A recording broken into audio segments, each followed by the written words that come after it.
नमस्कार, मी DT आंबेगावे. आपण पाहत आहात सत्य पोलीस टाइम्स. सामान्य जनतेचा आवाज बुलंद करण्यासाठी सत्य पोलीस टाइम्स या चॅनेलला आत्ताच सबस्क्राईब करा. शिक्षण मंत्री भुसे दादा फडणवीस दादा सविताताई फडणवीस दादा एकनाथ दादा. मी आमच्या सोबत रायगड जिल्ह्यातील जे अंशतः अनुदानितवर काम करणारे जे आमचे मित्र बंधू भगिनी आहेत आणि आपण सर्व महाराष्ट्रातून कानाकोपऱ्यातून आलेले बंधू भगिनी आहात. तुम्हाला पाठिंबा देण्यासाठी आम्ही तुमच्यासोबत खांद्याला खांदा लावून आहोत हे सांगण्यासाठी इथं खास आलेलो आहोत. आज या ऐतिहासिक आझाद मैदानावर टप्पा अनुदान मिळावं यासाठी संघर्ष करणारे सर्व बंधू भगिनी यांना मानाचा मुद्रा. मी रायगड जिल्ह्यामध्ये मागच्या 25 वर्षापासून कार्य करतोय. मी सुद्धा तुमच्यातलाच एक होतो, पण थोडासा नशीबवान ठरलो. आमचे सहकारी आहेत. मी 2002 साली कायम अनुदानितच लागलो होतो. 2002, 2003, 2004, 2005 मी 4 वर्ष कायम अनुदानावर होतो. आणि पण माझं थोडंसं नशीब चांगलं असेल, बाजूच्या तालुक्यामध्ये मला 100% अनुदानितवरची जागा भेटली. पण माझे जे मित्र आजही त्या कॉलेजमध्ये, ज्या कॉलेजमध्ये मी 4 वर्ष काढलीत, त्या कॉलेजमधील माझे मित्र सर्व 60% आहेत. म्हणजे जवळपास 24 वर्षापासून ती सेवा करतायत. 2002 साली माझ्यासोबत जॉईन झालेले फुरे सर असतील, वाडीकर सर आहेत आणि हे आज रिटायरमेंटची फक्त त्यांची 5 ते 6 वर्ष राहिलेली आहेत. मित्रांनो, आपण आज 60%वर आहात. प्रत्येक टप्प्यासाठी संघर्ष करावा लागतोय. त्यांचं 58 वय होईपर्यंत 100% येतील. त्यानंतर NPS अकाउंट चालू होईल का नाही, किती कटिंग होईल आणि त्यांच्या भविष्याचं पेन्शनचं काय, हे खूप मोठे प्रश्न आहेत. आजचा आपला प्रश्न टप्पा अनुदान वाढून भेटलं पाहिजे यासाठी आहे. त्यानंतरचा मग पेन्शनचा भाग पुढचा येतो. सर्वांना आपल्याला टप्पावाढीसाठी भरपूर प्रत्येक वर्षी संघर्ष करावा लागतोय. तो अटळ होऊन बसलाय. तर शासनाचं डोकं ठिकाणावर आहे काय असं म्हणायची वेळ आली मित्रांनो. लोकमान्य टिळकांनी जुलमी इंग्रजांच्या बाबतीमध्ये हे म्हणलेलं वाक्य आहे, आपल्याला सर्वांना माहिती आहे.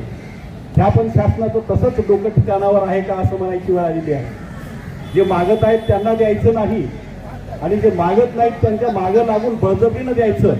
त्याच्या मागची कारणं आपल्याला माहिती आहे. त्यांचा राजकीय फायदा दिसतो. म्हणून लाडकी बहीण असेल, कुठल्याही माध्यमातून सर्वांना जे फुकट वाटायचं जे धोरण आहे ते अतिशय चुकीचं आहे. आणि आपण इतक्या वर्षापासून कायम अनुदानितवर सेवा केलेली आहे. आता टप्प्यावर आहोत आणि आपल्याला अनुदान मागण्यासाठी आपल्याला संघर्ष करावा लागतोय. हे अतिशय चुकीचं आणि दुर्दैवी आहे. आणि यातूनही आपल्या आजूबाजूला आपल्या संस्थेमध्ये जर एखादी 100%ची जर जागा रिक्त झाली तर त्या जागेवर जाण्यासाठी आपल्याला मध्यंतरी त्यावर स्टे आणला होता. तो मागं स्टे उठला. म्हणजे समजा आपला एखादा बांधव 40%वर आहे, 60%वर आहे, त्याच कॉलेजमध्ये 100% अनुदानितची जर जागा रिक्त झाली तर त्या जागेवर प्रमोशन करण्यासाठी जो प्रोसेस होती त्यावर मध्यंतरी स्टे होता. मध्यंतरी तो स्टे उठला. माझ्या कॉलेजमध्ये माझ्यासोबत काम करणाऱ्या 2 भगिनींचे असे प्रस्ताव 100%वरचे मी नोव्हेंबरमध्ये डेप्युटी डायरेक्टर ऑफिसला सादर केले. फॉलोअप घेतला. जिल्हाध्यक्ष म्हणून मला रिस्पॉन्स पण भेटायचा. पण वरूनच त्यांना कानामध्ये काय कानमंत्र दिला होता संचालकांनी की 4 महिने त्यांनी ती फाईल घेतो सर, पुढच्या आठवड्यात देतो, फक्त साहेबांची सही राहिल्या, असं टोलवाटोलवी केली.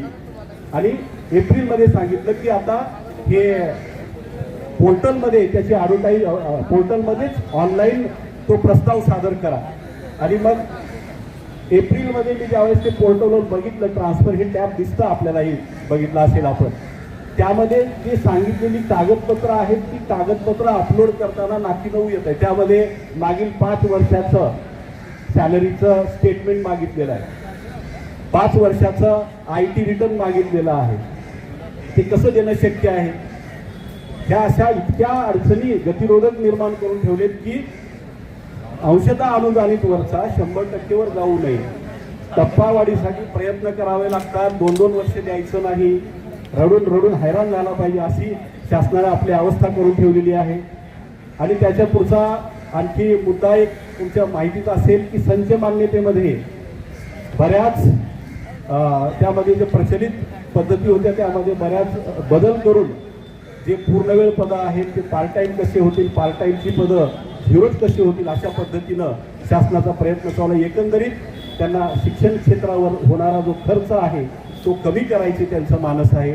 पण मित्रांनो, आपण एकत्र लढू, संघर्ष करू. मागच्याच त्या 4 दिवसापूर्वी आणखी महाराष्ट्रामध्ये 2025-26च्या संच मान्यता कुणालाच भेटलेल्या नाही आहेत. त्यासाठी आपला संच मान्यतेमध्ये ज्या त्रुटी आहेत किंवा प्रचलित पद्धतीनुसार संच मान्यता करा या पद्धतीनं आपण संघर्ष करतो. तुमच्यासोबत आम्ही इथं आहोत. महाराष्ट्र राज्याचे ज्युनियर कॉलेज संघटनेचे महासंघाचे अध्यक्ष doctor Sanjay Shinde, doctor Mukundrao Andulkar sir यांची मी संपर्क साधून परवा आपल्यासाठी आमच्या रायगड जिल्ह्यातील काही बांधवांचं म्हणणं होतं की सर महासंघाचं एखादं पत्र आमच्या पाठिंब्याचं मिळालं तर बरं होईल. अरे बाबा, म्हटलं हे सरकार गेल्याच्या तातडीचं सरकार आहे.